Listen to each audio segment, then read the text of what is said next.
Shalom, and welcome back to the Ministry of Yeshua. Today we're going to take up a portion which is called Lech Lecha. We'll go from Genesis 12:1 through 17:27, which will connect us to Isaiah 40:27 through 41:16, as well as John 8:51 through 58. Let's take a look at the Torah portion summary. Lech Lecha. God selects a single man from amidst the sea of humanity and speaks to him, saying, "Go forth from your country and from your relatives and from your father's house to the land which I will show you." He promises him success, posterity, blessing, and renown. Abram sets out with his wife Sarai and all his servants and possessions and his nephew Lot. They travel to the land of Canaan, where God appears to him, promising to give the land of Canaan to the childless Abram's son. A famine strikes the land, forcing Abram and company to seek shelter in Egypt, where Sarai, Abram's beautiful wife, is taken captive for the Pharaoh's harem. God prevents Pharaoh from defiling the princess. Pharaoh returns her to Abram and sends him out of Egypt with a great wealth. Sometimes later in the land of Canaan, Abram and his nephew Lot divide over water rights for their flocks. Lot chooses the plain of Sodom, but is soon carried off captive with other citizens of the plain in an invasion from Mesopotamian nations. Abram defeats the invaders, frees the captives, and rescues his nephew. The wicked king of Sodom offers him a reward, but Abram refuses. He does, however, accept blessing from Melchizedek, the righteous king of Salem. God makes a covenant with Abram, promising that his seed will be as uncountable as the stars of the sky. Abram attempts to bring God's promise to pass by marrying Hagar, Sarai's maidservant, who gives birth to Ishmael. Sarai mistreats her, and Hagar flees into the wilderness. An angel sends her back to Abram. The Lord changes Abram's name to Abraham, and Sarai to Sarah, promising the birth of a son named Isaac, and giving to Abraham the commandment of circumcision as a sign of his covenant with God. Let's go a little bit deeper. Lech Lecha. The third reading from the book of Genesis is named Lech Lecha. It means go out. The first verse says, "Now the Lord said to Abram, go forth, Lech Lecha, from your country." Section Lech Lecha introduces Abraham and tells the story of his pilgrimage in pursuit of God. Abraham's quest, the first test. Now the Lord said to Abram, "Go forth from your country and from your relatives and from your father's house to the land which I will show you." Genesis 12:1. Before he was called Abraham, his name was Abram. He lived in a Mesopotamian city called Ur of Chaldeans, an ancient city whose archaeological remains lie near the Euphrates River in southern Iraq. Abraham grew up in a family and a culture of idol worship, actually. Like the rest of humanity in Abram's day, his father Terah was a polytheist. Abraham married a girl named Sarai. God later changed her name to Sarah. The Torah tells us Sarai was barren. She had no child, Genesis 11:30. The ancient Near Eastern culture stigmatized barrenness. Childlessness was seen as a sign of divine disapproval. Rather than take another wife to solve the problem, Abraham continued to hope for a child through his beloved Sarah. He probably prayed to heaven fervently on her behalf. Unexpectedly, he got a response. Abraham had a mysterious encounter with God. He heard the voice of what he believed to be a deity speak to him, instructing him to leave his country, his land, and even his father's household in order to embark on the journey to a faraway place. The instructions came in the form of an oracle that promised him success, prosperity, fame, blessing, and most important, posterity. Like a man on a magical quest or a medieval pilgrimage, Abraham believed that he needed to journey to a distant land at the behest of that divine impetus. Abraham's new faith in God was not left untested. The rabbis referred to 10 tests of faith that Abraham endured. The first test was the call to leave his homeland behind and a journey to an unknown land. As we shall see, Abraham's life was a continuous string of tests of faith. Abraham, our father, was tested with 10 trials, and he withstood them all, demonstrating how great was Abraham's love for God. Abraham, our father, peace be upon him, That's from Avot 5:3. Maimonides, the great medieval codifier of Jewish law, enumerates the 10 tests that Abraham endured as follows. Number 1, the call from his homeland. Number 2, the famine in Canaan. Number 3, the abduction of Sarah in Egypt. Number 4, the war with 4 kings. Number 5, the long wait for a son and his marriage to Hagar. Number 6, the commandment of circumcision. Number 7, the abduction of Sarah by Abimelech. Number 8, the exile of Hagar after she gave birth. Number 9, the exile of Ishmael. And number 10, the sacrifice of Isaac. Together with his wife Sarah, his father Terah, and his orphan nephew Lot, Abraham set out for the land of Canaan. Clement, the disciple of Peter, says that Abraham forsook his natural inheritance in Mesopotamia and his father's household in order to receive the far greater inheritance promised to him by God. As an act of obedience, Abraham went out from his own country, from his kindred, and from his father's household, so that by leaving a small land, a weak family, and an insignificant household, he might inherit the promises of God. 1 Clement 10:1-2.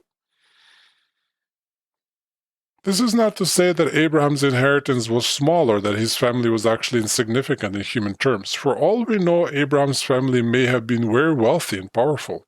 Compared with the spiritual wealth of God's promises, however, the earthly wealth and family prestige Abraham enjoyed in Mesopotamia was insignificant. They went as far as the caravan city of Haran, but Terah would go no farther. Haran was a city much like Ur. The people of Haran worshipped the same pantheons of gods the people of Ur worshipped. Perhaps to Terah, Haran was as far from the familiar as he could travel in his old age. Abraham tired in Haran, where he acquired possessions and servants. At the age of 75, the modern equivalent of a man in his 50s, Abraham left Haran with his wife, his nephew, and his servants. Terah remained behind. Sometimes the best way for a person to honor his father and mother is to respect their decisions. Abraham respected Terah's reluctance to follow him on this spiritual journey. Where was Abraham going? He was probably not exactly sure. God had said to him, "Go to the land which I will show you," Genesis 12:1.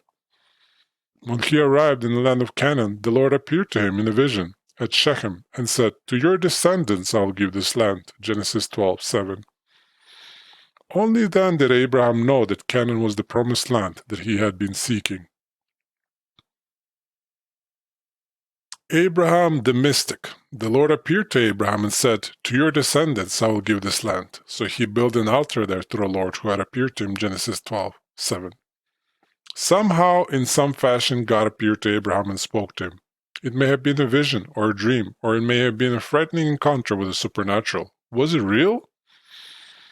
Abraham was convinced that it was. He immediately built an altar and sacrificed to the God who had led him all the way from Ur and made such fabulous promises to him. Throughout the rest of his life, Abraham would have several more mystical encounters with the God of heaven. The experience of meeting God must have changed Abraham. Though he came from a background of polytheism and idolatry, the stories about him contain no hint that he clung to any of his previous religious affiliations. On the contrary, the call to leave his family implies that Abraham went through a sort of a conversion. He became a devout monotheist, fiercely loyal to the one true God. In the book named for him, the prophet Joshua reminds the descendants of Abraham that God called their first forefather to leave behind the idolatry of his homeland. From ancient times their fathers lived beyond the river Euphrates, namely Terah, the father of Abraham, the father of Nahor, and they served other gods. Then God took your father Abraham from across the river, Joshua 24:2-3. When the writer of the book of Joshua says that Abraham came from across the river, he uses the Hebrew word ever, which means across, but is the same as the word Hebrew. Abraham and his relatives are called Hebrews because they had a common ancestor named Eber. Symbolically, the word Hebrew could be understood to mean one who has come across. In other words, one who has converted. In some sense, every disciple of Yeshua is a type of convert. We have all sorts of different names for this experience. Some call it conversion, others refer to as being born again, to others it is a spiritual awakening. Regardless of what we call it, it is pure joy. It is a conversion of the heart, a spiritual awakening of the soul. It is a new birth. It happened to Abraham. Similar encounters with the God of Abraham happen every day. Suddenly and unexpectedly, people from all walks of life meet God in some form or fashion. He beckons them to leave behind their old lives, vices, and falsehoods and follow Him on a mystical quest through life. The famine, the second test. Now there was a famine in the land, so Abram went down to Egypt to sojourn there, for the famine was severe in the land. Genesis 12:10. Not long after his arrival in Canaan, Abraham's newfound faith was surely tested. Though God had promised to give the land to Abraham's children, that seemed like a remote possibility. Abraham had no children, and the land was already occupied by the Canaanite nations. To make the matters worse, a drought brought on a severe famine. Abraham had no choice but to pack up his wife, his servants, his flocks, and his herds and travel to Egypt, where the Nile's abundant waters irrigated the crops even in drought years. He would find food in Egypt. Maimonides refers to the famine in Canaan as the second great test of Abraham's faith. Suppose you had sacrificed everything, leaving your job, your family, and your home in order to take an offer for a high-paying job, which was an executive position, with a firm halfway around the world. When you arrived, you discovered that the position was not yet open, and you had to take a temporary job in the mailroom. As if that was not bad enough, a financial slump forced the company to lay off several mailroom employees, including you. You would probably be feeling pretty bitter toward the company that offered you the position. Abraham did not give in to bitterness or resentment. He did not give up on God. When a person holds on to faith and hope despite bad circumstances, it is called perseverance. We also exalt in our tribulations, knowing that tribulation brings about perseverance, and perseverance proven character, and proven character hope, and hope does not disappoint, because the love of God has been poured out. Romans 5:3-5. The need to persevere is a normal part of being a believer. The joy of a convert's newfound faith is routinely tempered by life's difficult realities. Faith offers no quick fixes or easy solutions to problems. Sometimes being a believer makes life a lot harder. So if life is just as tough for believers and unbelievers alike, what's the advantage of believing? The advantage is hope. As a believer, you have God on your team, and you never know what He has up His sleeve. She is my sister, the third test. It came about when Abram came into Egypt. The Egyptians saw that the woman was very beautiful, Genesis 12:14. In Egypt, things got even worse for Abraham. He knew that his wife's beauty was going to cause trouble for him. He figured that the Egyptians would kill him in order to snatch her away. To avoid being literally stabbed in the back, he advised Sarah to conceal their marital status and pretend to be his sister. Abraham should have trusted in God's providence rather than his own clever ruse. It is difficult to trust God when we think we can come up with a better plan of our own. His plan went terribly awry. Supposing Sarah was unmarried, Pharaoh took her for his harem. Could things get any worse for Abraham? Caught in his own trap, Abraham felt utterly helpless as the Pharaoh of Egypt lavished gifts on him for his sister's bride price. Maimonides says that the abduction of Sarah was the third great test of Abraham's faith. Abraham must have felt as though his faith utterly failed. Not only did his quest to find the promised land end in famine and disappointment, but now his beloved and beautiful wife, for whose sake he had first undertaken the quest for children, was lost. Did Abraham pass the third test? In the walk of faith we will sometimes fail. Fortunately, God is faithful, even when we are not. Rescuing Sarah. The Pharaoh called Abram and said, "What is this you have done to me? Why did you not tell me that she was your wife?" Genesis 12:18.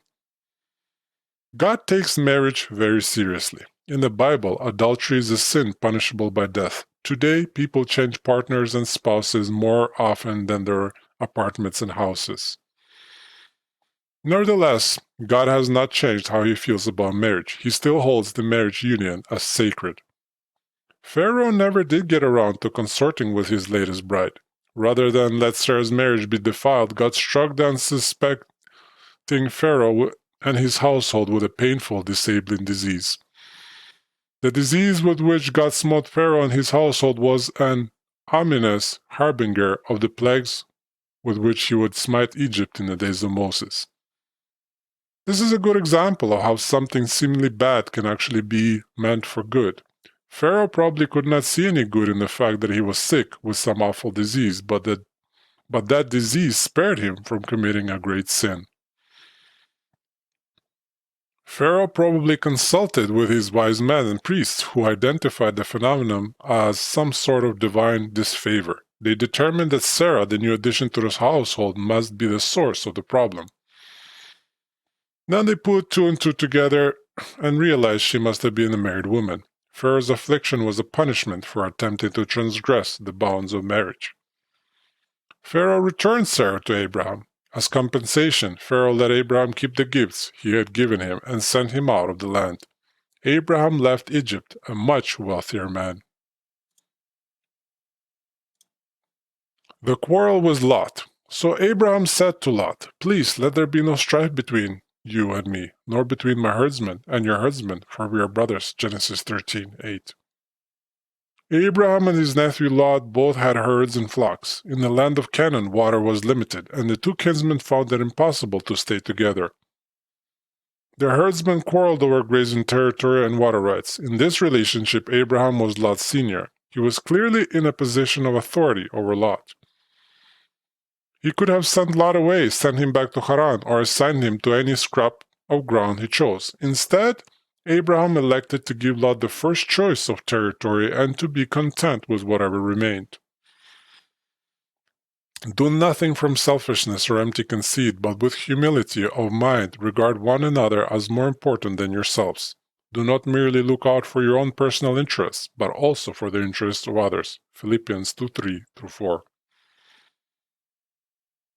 This can be compared to a man who started a business that prospered from immense sharp financial proofs and a business acumen. When he saw that his young cousin was struggling financially, he brought him in to the business as a kindness. After some time, the young cousin demanded that the business be split between them. What did the man do? He said, "You take whatever customers you like and as many assets as you want, and I will continue on with whatever is left." People don't ordinarily behave that way. They usually look out for their own interests, and when a quarrel rears up, they do their best to come out on top. Looking out for number one is a human nature, but it's not godly nature. Yeshua taught an attitude of self-effacement.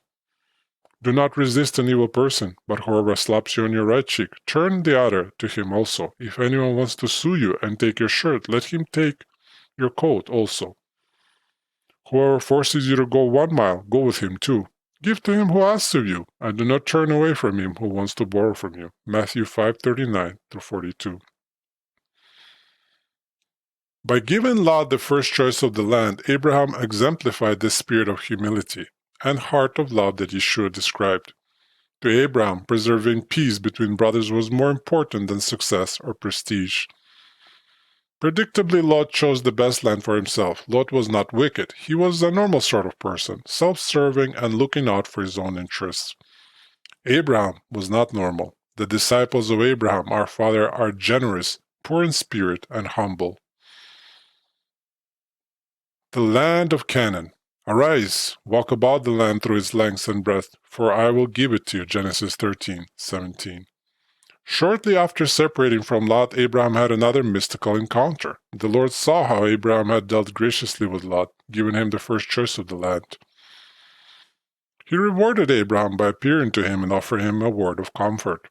The Lord told Abraham to look around in every direction. All that he could see would belong to his descendants. More than that, God promised to multiply Abraham's descendants like the dust of the earth. Genesis 13:16.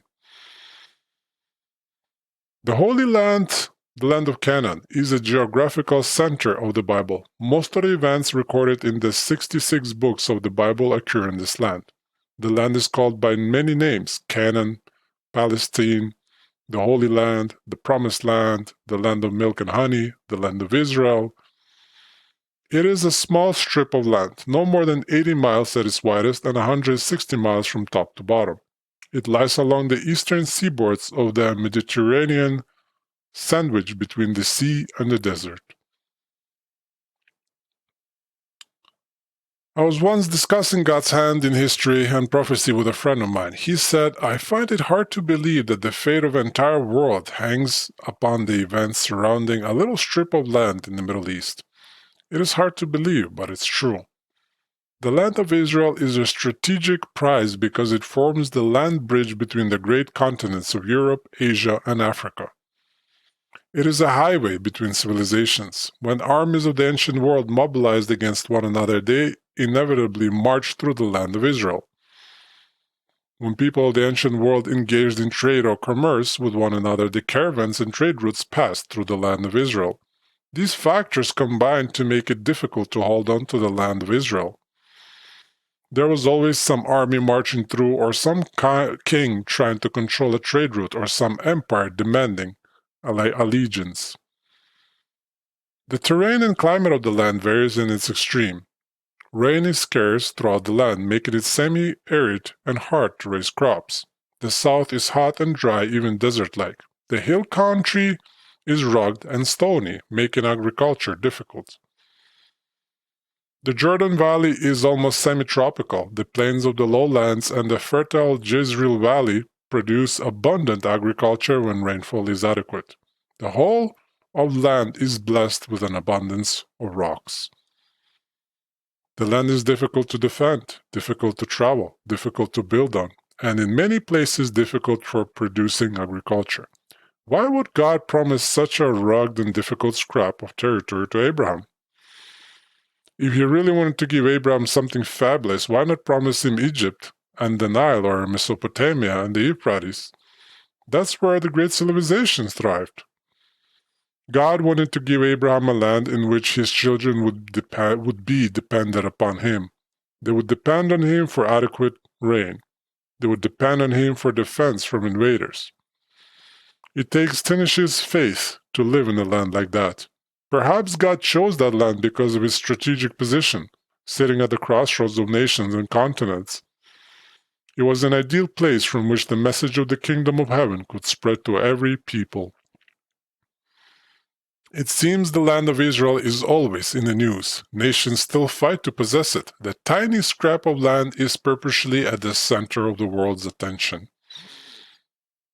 In Genesis 14, we read how even in Abraham's day, kings and their armies had designs on the land. Courageous loyalty, the first test. When Abraham heard that his relative had been taken captive, he led out his trained men born in his house, 318, and went in pursuit as far as Dan. Genesis 14:14. In those days of Abraham, a great war swept through the land of Canaan. Maimonides refers to this war as the fourth great test of Abraham's faith. The promised land for which Abraham had sacrificed everything was overrun with invading armies. The invading armies captured the Canaanite city of Sodom and took the inhabitants captive. A fugitive survivor escaped and came to Abraham. That's very interesting, as I'm not sure if many of you know, a fugitive survivor here, it's actually a giant named Og. Supposedly when Noah was on the ark, he let this giant to kind of sit on his ark, and he saved him. And he was the only giant that was left alive after the flood. And this giant was passing by and seeing everything that happened, and then ran to Abraham and told him everything.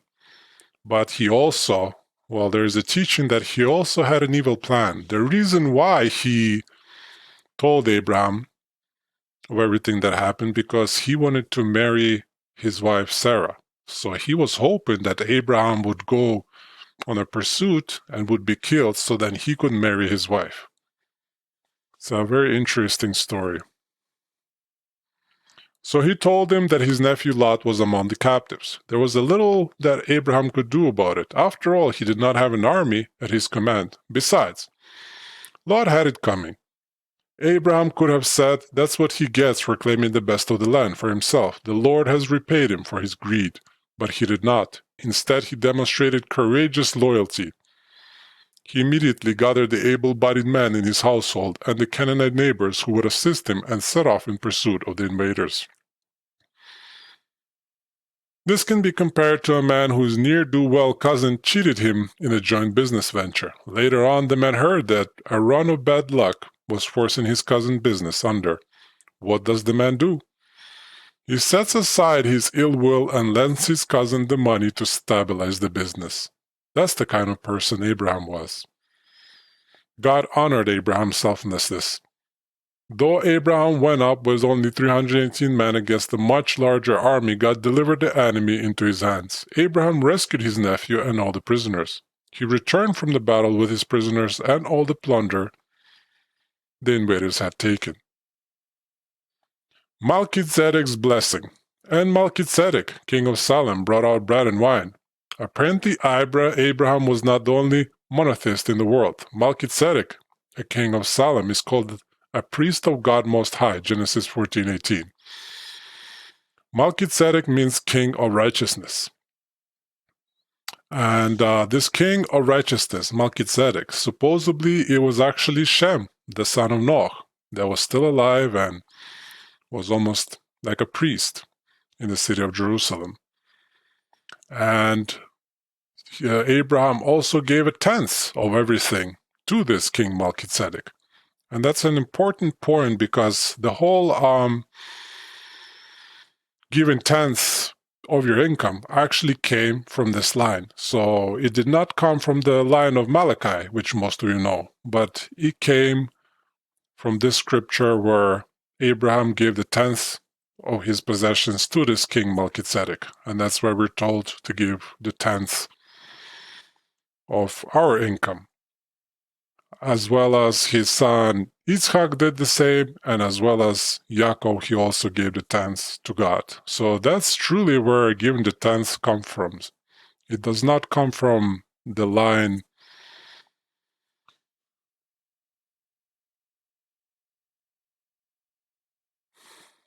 okay, where were we? The city of Salem is an early name for Jerusalem. As Abraham returned from the battle, Melchizedek, the righteous king of Jerusalem, came out to meet him. He brought provisions of bread and wine to Abraham and his men to thank them. In Judaism and Messianic Judaism, it is common to begin each holy day except for fast days by blessing God over bread and wine. Every Sabbath begins in a home on a Friday night with 2 freshly baked loaves of bread and a special ritual cup of wine. When we make a blessing, we do not actually bless the bread and the wine. However, we bless God, who created the fruit of the wine and brought forth the bread from the earth. Melchizedek is the first person in the Bible to bless God. He says, "Blessed be Abram of God Most High, possessor of heaven and earth, and blessed be God Most High, who has delivered your enemies into your hand." Genesis 14:19-20. What does it mean to bless God? Offering up blessing to God is the biblical way of praising God, actually. The Hebrew word for bless is barak. When we bestow a blessing upon a person, it is usually a prayer for some goodness or benefit to be visited on that person. A blessing is the opposite of a curse. That being so, how can we bless God? God is the source of all goodness. He does not need our blessing for success or benefit. When we bless God, we acknowledge that He is blessed. He is blessing. He is good. Thus, our blessing is essentially a simple acknowledgement. We cannot add to the blessedness of God. We have nothing to add to the one who made us. We can only concede that He is the source of all blessing. Blessing Him is the conscious acknowledgement of God. It is a confession of His worthiness. In Judaism, a devout person blesses God on average 100 times a day. We actually have a big mitzvah to try to do 100 blessings a day, which is some sort of a, you can say, commandment. That sounds like a lot, but it is usually attained by simply combining the prescribed blessings in the daily prayer services, the blessing for meals, and the routine occasions for blessing God throughout the day. A life filled with blessings directed toward God is a God-focused life. Your great reward. The king of Sodom said to Abram, "Give the people to me, and take the goods for yourself." Genesis 14:21. The evil king of Sodom offered Abraham a handsome reward for his efforts. "Give the people to me, and take the goods for yourself," he said. It was a generous offer and would have made Abraham very wealthy. Abraham refused the proposal. He knew that the king of Sodom was cunning and wicked. Abraham did not want to owe any allegiance to such men. He said, "I have sworn to the Lord God of Most High, possessor of heaven and earth, that I will not take a thread or a sandal thong or anything that is yours. For fear you would say, I have made Abram rich." Genesis 14:22-23. Some people are tempted to sacrifice their principles for the sake of money. Abraham stood fast because his faith was in the possessor of heaven and earth. He did not need the rewards of the wicked king of Sodom, no matter how tempting they were. This can be compared to a king who sent his son on a mission in a foreign country. The young prince's finances were nearly exhausted when his father's enemy found him and offered to help him by giving him a generous sum. The prince refused. He knew that if he accepted the money, his father's enemy would gloat about how the king's son had needed provisions from his hand. When God saw how Abraham refused reward from the king of Sodom, he appeared to him and said, "Do not fear, Abram. I am a shield to you. Your reward shall be very great." Genesis 15:1. Life will often place us in situations where we stand to make a profit by sacrificing our principles. The person who refuses to compromise his values may lose out financially, but his ultimate reward is God himself. Our father Abraham. And he took him outside and said, "Now look toward the heavens and count the stars, if you are able to count them." And he said to him, "So shall your descendants be." Genesis 15:5. The Lord appeared to Abraham and reiterated his promise to give him a son. He expanded on it, promising descendants as numerous as the stars. Genesis 15:6 says that, "Then Abram believed in the Lord, and the Lord reckoned to him as righteousness." The Apostle Paul identified this single verse as a summary statement on the faith of Abraham. God made promises, Abraham believed the promises. God credited Abraham with righteousness because of his belief. Paul taught that those who trust in God as Abraham did become Abraham's spiritual sons and daughters. He is the father of all, who also follow in the steps of the faith of our father Abraham. Romans 4:12. Abraham believed that God would keep his promises. He believed that God would provide a son. The promise of a son for Abraham did not refer only to Isaac, Abraham's natural son. It referred to a seed as numerous as the stars, that is, the Jewish people. More than that, according to Paul's interpretation, it refers to a special son of Abraham who will one day have universal sway over all the nations. God promised to give Abraham a son through whom all nations will be blessed. The Messiah is the ultimate promised son of Abraham who will bring peace and justice to all nations. Now the promises were spoken to Abraham and to his seed. He does not say "and to seeds" as referring to many, but rather to one. "And to your seed," that is Messiah. Galatians 3:16. If we believed in the promised Messiah, Paul says, then we are Abraham's children. And if you belong to Messiah, then you are Abraham's descendants, heirs according to the promise. Galatians 3:29. In the English language, a person who is not Jewish is called a Gentile. The common Hebrew term for Gentile is the word goy. The word goy literally means nation or ethnicity. For a Jew to call someone a goy is to say that he is from a different ethnicity. For example, he is not a Hebrew. However, when a Gentile officially converts to Judaism under Jewish authority, the Jewish community no longer refers to him as goy. In the Jewish community, all Gentiles who convert to Judaism are called sons of Abraham. Paul says that believers in the Messiah Yeshua should also be reckoned as sons of Abraham by faith. He did not want Gentiles to go through conversion in order to become legally Jewish. Instead, Paul taught that by faith in the Messiah, the seed of Abraham, Gentiles are automatically brought into Abraham's family. Therefore, Gentile believers are like honored residents in the Jewish nation of Israel. They are not Jewish, but they are spiritually co-heirs with the people of Israel, the sons and daughters of Abraham. Today, many people are from dysfunctional homes and broken families. Many children grew up without a good father figure for a role model. But we can all look to our father Abraham. He is the father of all who believe. Gentile believers who are not the physical, natural sons of Abraham might feel as though they are not part of Abraham's family. They think of the Jewish people as the real children of Abraham, while regarding themselves as being on the outside. Yeshua taught that in the time to come, many will come from east and west and recline at the table with Abraham, Isaac, and Jacob, Matthew 8:11. The table of Abraham is a family table. Those who come from the east and west refer to non-Jewish people who have placed Abraham-like faith in the God of Abraham. Abraham believed God, and God credited to him as righteousness. In the same way, when we believe God by trusting in His promises about Yeshua, God credits us with righteousness. He forgives our sins and gives us the righteous standing of His Son, Yeshua. That's what the Bible teaches. Gentiles who believe become sons and daughters of Abraham too, so as long as they believe in the promise given to Abraham, the promised Messiah. This can be compared to a king whose son had traveled to a faraway country. He will return to us, the king told his servants. When the young prince tarried, the people began to murmur, saying, "The king's son will never return." But one faithful servant, who loved both the king and his son, remained steadfast, saying, "Surely the king's son will come back to him." What did the king do for that servant? He said, "Until my son returns, you shall occupy his place beside me at the table, and you will always henceforth be a son to me." By believing in the king's promise about his son, the man was elevated to actually be a son of the king. In the parable, the king is God. The tarrying prince is the promised Messiah. The faithful servant is Abraham, or any believer who walks in the faith of Abraham.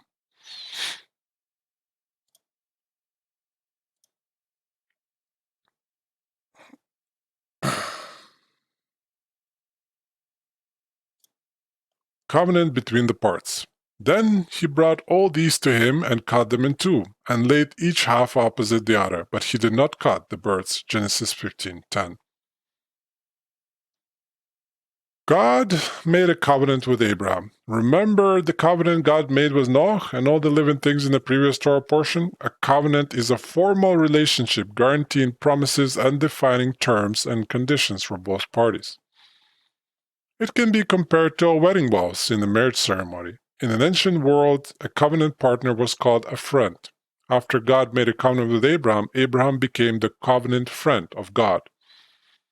Here are the verses that identify Abraham as God's covenant friend. "Did you not, O our God, drive out the inhabitants of this land before your people Israel and give it to the descendants of Abraham, your friend forever?" 2 Chronicles 20:7. "Israel, my servant, Jacob, whom I have chosen, descendant of Abraham, my friend." Isaiah 41:8. "And Abraham believed God, and it was reckoned to him as righteousness, and he was called the friend of God." James 2:23, quoting Genesis 15:6. Abraham, who is called the friend of God, was found to be faithful because he was obedient to the words of God. 1 Clement 10:1. Covenant making often involved sacrifices. Remember that Noah made sacrifices at the time of God's covenant in Genesis 8? God told Abraham to bring a young cow, a goat, a ram, a turtle dove, and a pigeon for the covenant sacrifice. These are all types of animals fit for sacrifice.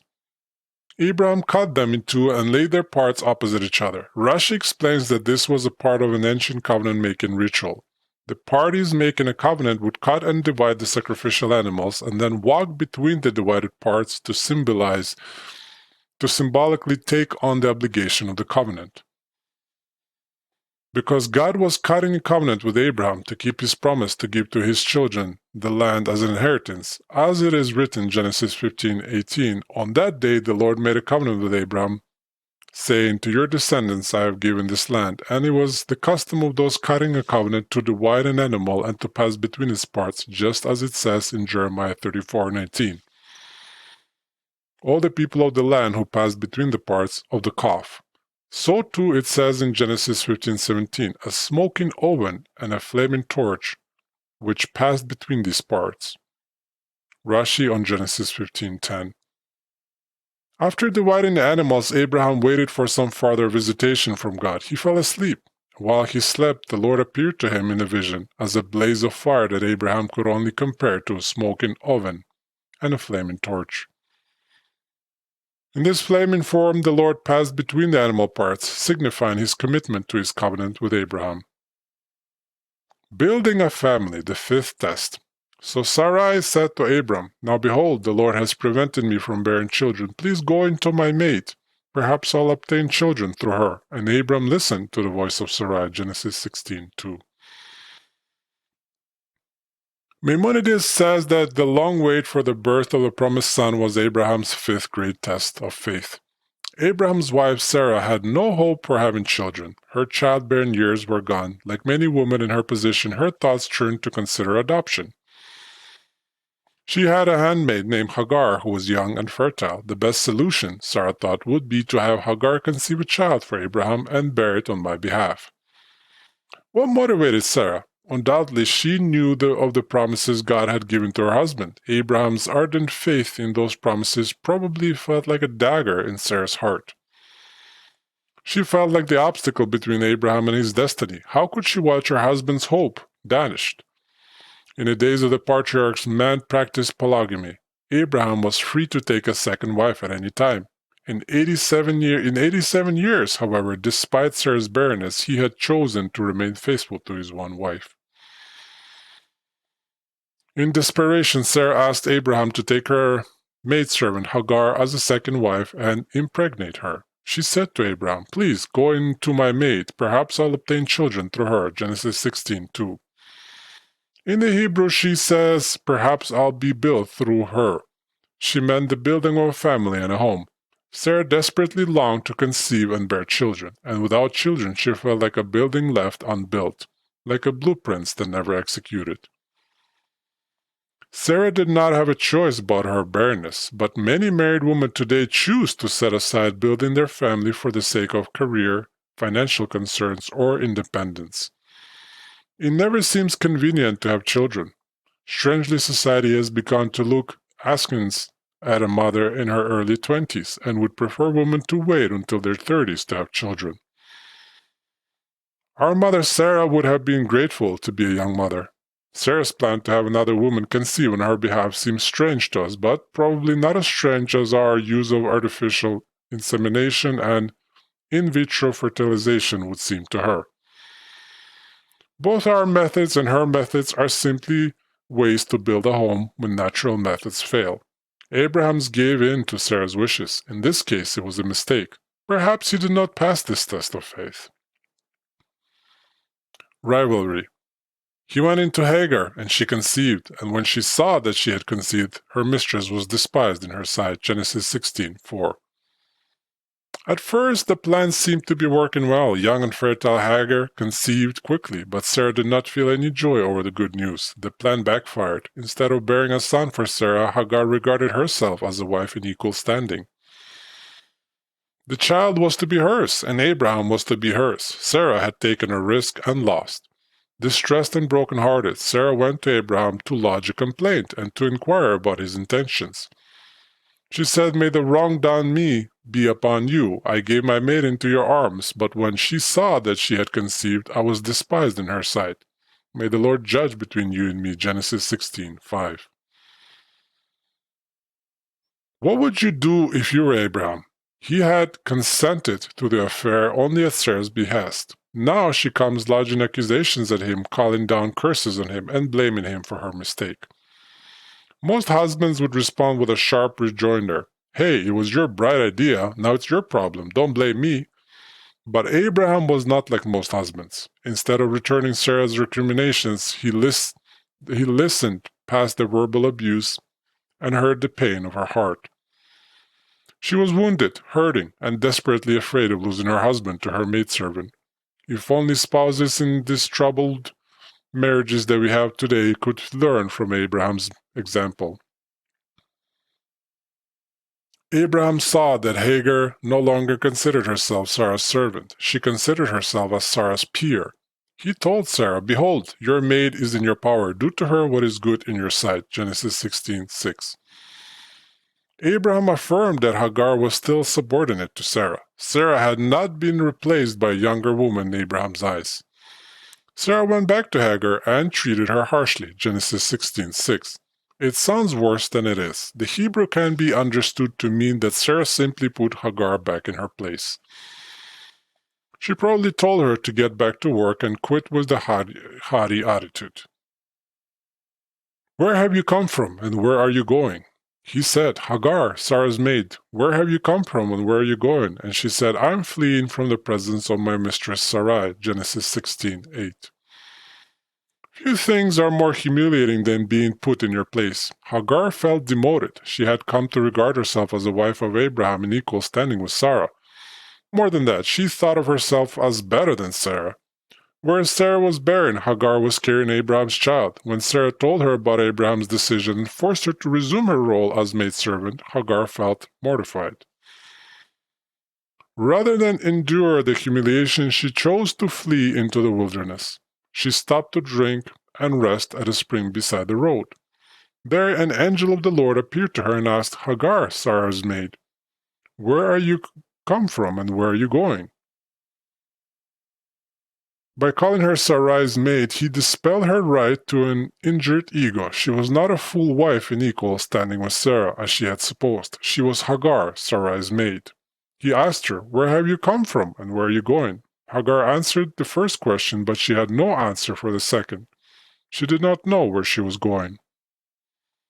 God intercepted Hagar and sent her back to Sarah. In a similar way, God sometimes intercepts us when we wander. He turns us around and sends us back, restoring us to the family of Abraham. Ishmael, he will be a donkey of a man. His hand will be against everyone, and everyone's hand will be against him, and he will live to the east of all his brothers. Genesis 16:12. God saw Hagar's distress and listened to her affliction, so he told her to name her child Ishmael, which means God hears.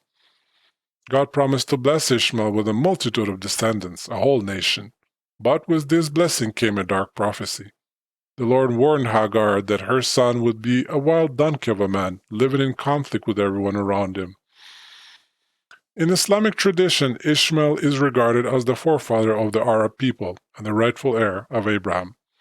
The foreboding prophecy about Ishmael alludes to the conflict that has lasted for generations. Muslims place Ishmael on a par with the other prophets, and they believe that he was the builder of the holy city of Mecca. The fact that the Arab people believe they are descended from Ishmael means that there remains great hope for peace in the Middle East. When the sons of Ishmael turn their hearts to the Messiah, the true and ultimate son of Abraham, they will find a place waiting for them at Abraham's table. Eventually, all Abraham's sons will be called back to his table. El Shaddai. Now when Abram was 99 years old, the Lord appeared to Abram and said to him, "I am God Almighty, walk before me and be blameless." Genesis 17:1. 13 years after Ishmael's birth, God appeared to Abraham, saying, "Abraham prostrated himself before the presence of God." Abraham was 99 years old. His wife Sarah was 89 at that time. The Bible seems to indicate that they had not heard from God for all those 13 years. By all appearances, Ishmael would be Abraham's heir. It is normal to go through spiritual dry spells where it seems God is distant. Our father Abraham went 13 years without a word from heaven. We too can anticipate long periods of time where it seems that God is unresponsive to our prayers and has disappeared from our lives. The trick is to remain faithful and persevere even through the dry times. After 13 years, God appeared to Abraham and said, "I am El Shaddai, walk before me and be blameless." Genesis 17:1. The New American Standard Version of the Bible translates El Shaddai as God Almighty. El means God, but no one knows for certain what Shaddai means. The rabbis give different suggestions. Rashi believes the word Shaddai should be translated as "who is sufficient." Therefore, he would have us read it as "I am the God who is sufficient." If so, God meant to convey to Abraham that he was sufficient to carry out his promises. He is sufficient to meet our needs. He is sufficient to carry us and sustain us, even through the long, dry spells when we do not necessarily feel His presence. New covenant with Abraham. I will establish my covenant between me and you, and I'll multiply you exceedingly. Genesis 17:2. God made a new covenant with Abraham. It did not replace or cancel the old covenant He made with Abraham. God's covenants are not subject to cancellation or replacement. Human beings sometimes make deals, then break them, but God does not. He is unchanging, and His word is permanent. How did God make a new covenant with Abraham, Genesis 17, without nullifying the old covenant He made in Genesis 15? The new covenant in Genesis 17 does not replace the old covenant in Genesis 15. Instead, it stands on the foundation of the old covenant. It reaffirms all the same promises, but increases their scope. For example, not only will Abraham be the father of a great nation, he will be the father of multitude of nations, Genesis 17:4. Not only will he have abundant seed, but kings will come from him, Genesis 17:6. God guarantees that He will be the God of Abraham's children through all generations. He will give the land of Canaan to Abraham's children as an everlasting possession, Genesis 17:8. Now we learn that the promised son is not Ishmael, but a child coming from Sarah's body. God will bless Sarah. The promised son will be born through her within a year. He will be named Isaac, and God's covenant will continue with him, Genesis 17:16 and 20 through 21. As for Abraham's part of the deal, he is obligated to walk before God and be blameless. In other words, he is to live out his life in relationship with God, submitted to Him, trying to keep His commandments with integrity. As a sign of this new covenant relationship, God changed Abram's name to Abraham and Sarai's name to Sarah. Abram means exalted father. Abraham means father of many. The new name reflected the new promise that he would be the father of many nations. Sarai means my princess, probably a term of endearment given to her by her father. God changed her name to Sarah, which simply means princess. Rashi explains that the significance of the name change is that henceforth she was to be a princess of the entire world, not just one person's princess. The sign of the covenant, and you shall be circumcised in the flesh of your foreskin, and it shall be the sign of the covenant between me and you, Genesis 17:11.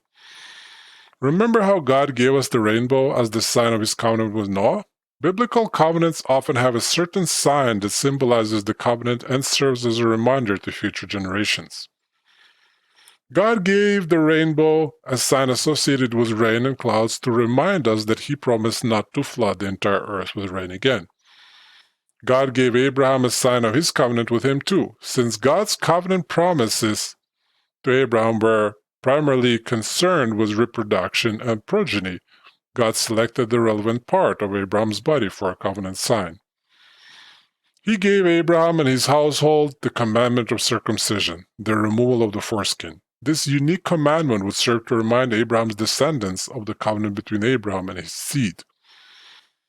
God destined kings to come forth from Abraham's body. The sign of circumcision was a reminder that one day the Messiah would be born from Abraham's seed. God commanded Abraham, Ishmael, and all of Abraham's household to circumcise themselves. God said that henceforth children born into Abraham's household, whether his own children or the children of his servants, were to be circumcised on the 8th day. By postponing the procedure to the 8th day, God better ensured the child's safety. Medical science has proven that a newborn child is susceptible to bleeding and hemorrhaging until vitamin K levels in the blood have built to sufficient quantity to produce blood coagulating agents.